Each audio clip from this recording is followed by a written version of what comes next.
So, as you guys know, today we had the Privileges Committee that grilled Boris Johnson over Partygate. Yep, still going on.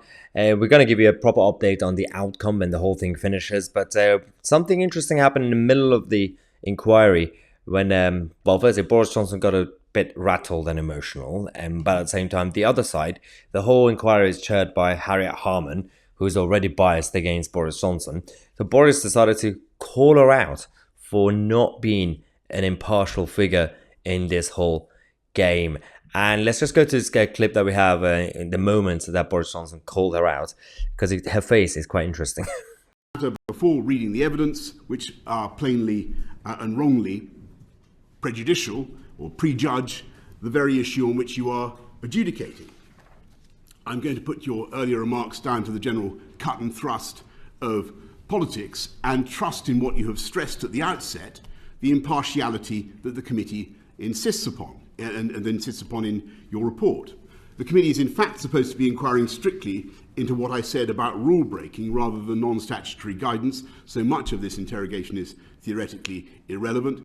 Oh, wow. Okay, so the whole point was that throughout the whole thing, especially the beginning of it, a number of comments from Harriet Harman that showed her bias, and Boris Johnson had to call her out and say, well, I'm just going to give benefit of the doubt that this was your part of the emotional side of your bias. That's party political because you're Labour and you always hated my face, basically.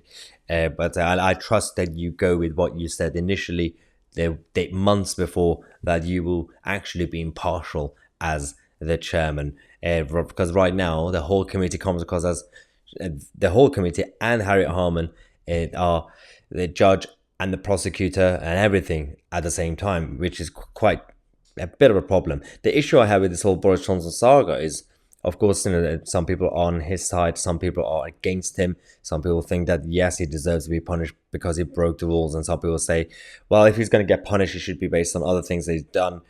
But the problem is, the reality is, if this committee is not conducted properly and with the due process that's supposed to be in Parliament in general, even if you don't like Boris Johnson, you should be worried, because this could create a bad precedent that witch hunts in the future could go against anybody, even those in the future that a politician or a political leader you might like, compared to like Boris Johnson.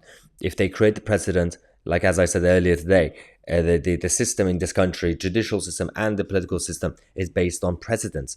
And if you set the wrong trend, then they can use this mechanism to bring down anybody else that they don't like. And if that at that point, it could be someone that we support, for example. And that is the issue, that we have to be careful to not randomly support whatever Harriet Harman or her minions say today in this committee. But at the same time, if Boris Johnson obviously is completely proven on a technical level that he's definitely intentionally misled Parliament, instead of actually going with our gut instincts, and some people say, well, he's a liar, he's always lied, so I can tell he's lied properly, but you have to actually make sure that it's proven with concrete evidence, then that's fine, he will be punished.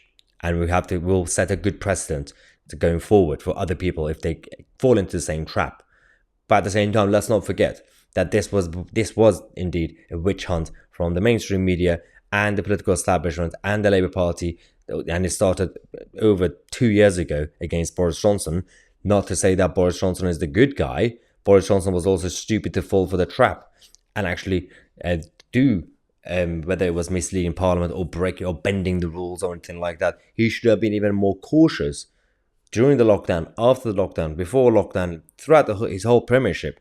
But it didn't do that, and so he brought it on himself. He's to be blamed for his own downfall, just as much as the witch hunt people who did the witch hunt are also to be blamed. And we, the British public, in the middle, we are the ones who are still waiting for some good governance in this country. Still waiting.